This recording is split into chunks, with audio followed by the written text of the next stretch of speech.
O objetivo desse jogo vai ser, no centro da tela, terão 3 números gerados aleatoriamente, e aqui no canto superior esquerdo vai ter um número que é a soma de 2 desses quadrados. E a gente tem que clicar no quadrado que não pertence a essa soma. Quando a gente clica nesse quadrado, tem que aparecer se a gente acertou ou se a gente errou. Com isso, nossos pontos vão sendo somados, e depois de clicar em jogar novamente, a gente pode ou voltar para a tela de início, ou, como no nosso caso, voltar direto para o game, que foi o que a gente escolheu fazer aqui. Bom, então começando, a gente precisa criar uma pasta. Nesse caso, a gente vai ter o nosso arquivo principal, que é o nosso jogo.py, e também aqui para facilitar, vários outros arquivos. Então, o primeiro é você criar um arquivo de configurações, como a largura que você quer da tela, a altura, o FPS, porque assim você consegue alterar em um lugar só e alterar no código inteiro, além de ficar mais fácil de entender. Além disso também, a gente vai precisar fazer o nosso gerador. Como a gente observou no nosso conceito, a gente precisa importar a biblioteca random e a gente vai criar uma função dentro dela chamada de geranúmeros. Ela vai criar uma lista vazia e no início ela vai pegar um número aleatório de 1 a 99 e vai colocar aqui. Ela vai entrar aqui e enquanto essa lista for menor do que 3, enquanto o tamanho dessa lista for menor do que 3, ou seja, enquanto ela não preencher até esse cara aqui, ou seja, ele vai preencher com números diferentes. Quando ele vier aqui, ele vai sortear uma posição que vai ser a nossa posição errada. Ele vai sortear um número de 0 a 2, mas porque ele sorteou 1. Então quer dizer que essa posição aqui, que é a posição número 1, é a nossa posição errada. E ele vai fazer a soma com os outros dois. Então nesse caso ele colocaria o 8. E no final de tudo, então a saída, ela vai ser algo assim. Uma tupla com essa lista. E aqui a posição do número errado. Nesse caso a posição 1.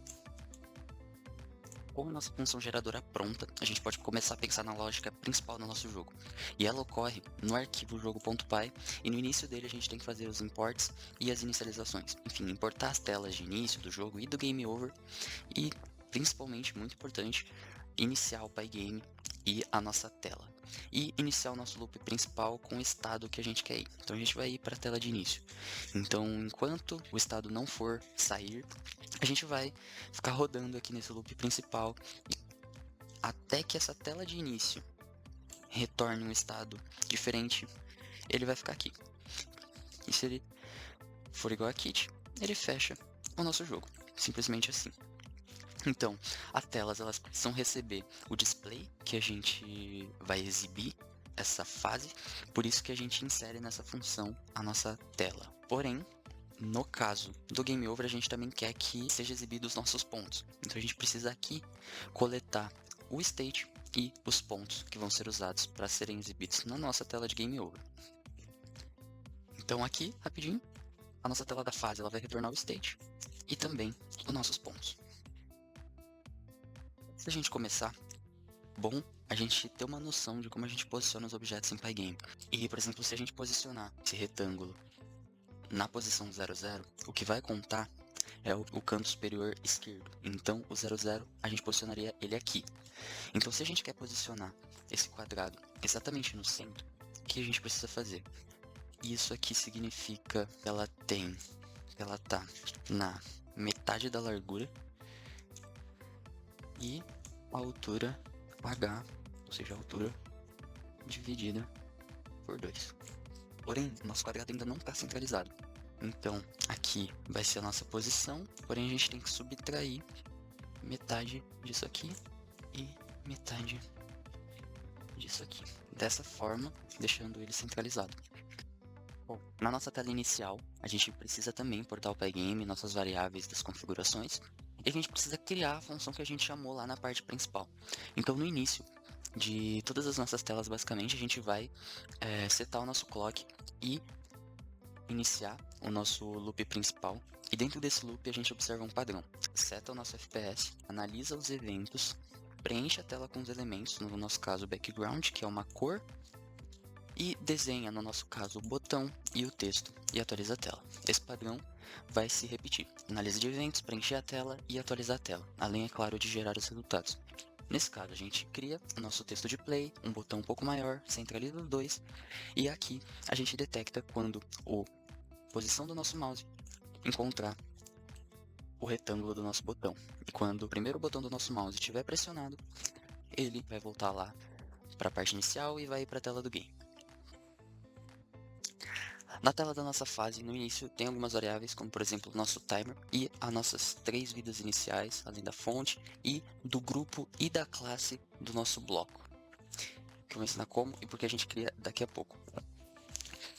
No nosso loop principal, a gente atualiza aqui o texto com o número de vidas restantes e também o texto com o tempo restante, além de subtrair dos timers o tempo de execução, que é 1 sobre o FPS. Aqui a gente também cria o chão da nossa fase e cria uma lista com as cores dos blocos. Na sequência, caso haja menos de 3 blocos, ele vai reiniciar essa lista de blocos e também a nova soma.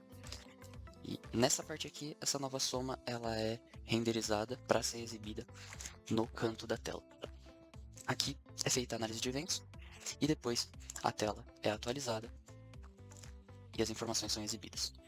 E como citado anteriormente, essa função da tela fase ela vai retornar o estado e também os pontos. Falando sobre o nosso bloco, primeiro cria um grupo de sprites do Pygame para a gente poder manusear melhor e atualizar, por exemplo, todos esses blocos de uma vez só.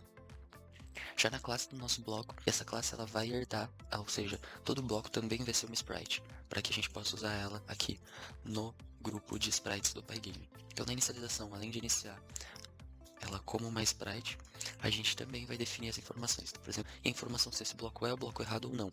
E a partir, por exemplo, da posição e do tamanho, que a gente define como padrão ali na classe, a gente vai obter o rect, que é a informação da posição e do tamanho da caixa desse bloco.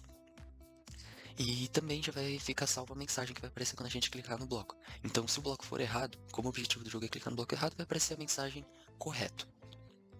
E também aqui de método, ou seja, de função dessa nossa classe, a gente pode observar o update, que ele basicamente vai exibir o bloco e o seu valor na tela. Então, depois de criar esse nosso bloco, como no exemplo, ele vai empacotar essas informações no nosso objeto e ele já vai direto para o grupo de blocos por conta dessa linha aqui. Essa parte aqui, ela vai ser executada sempre que o nosso bloco não estiver cheio ou o nosso timer de espera entre os cliques já tiver passado. Ele vai deixar o nosso conjunto de blocos vazio para poder preencher de novo e ele vai gerar a sequência que a gente viu no nosso gerador. Então, por exemplo, vamos supor que a sequência que ele gerou para a gente foi essa sequência aqui. Já nesse segundo bloco, o bloco de índice 1, a gente vai pegar o valor dele aqui também de índice 1, que nesse caso é 1. A cor dele, que vai ser nesse caso verde. Nesse caso, como o índice desse bloco aqui no grupo é o índice 1 e o índice errado fornecido para a gente também é 1, esse bloco é o bloco errado, então aqui fica true. Por aí vai até ele preencher aqui o terceiro bloco nesse mesmo esquema. Porém, aqui, esse último valor, que é a nossa soma, ela vai ser usada nessa outra variável aqui, que vai renderizar para a gente o texto da soma, para ele ser exibido na tela. Uma coisa muito importante é que, na hora de informar a posição do nosso bloco, a gente utiliza o meio da tela, porém, a gente posiciona ele sempre em cima do chão, e a altura ele vai ser 120 vezes o índice mais 1, tá aqui. Quando for índice 0, ele vai ir na altura 120.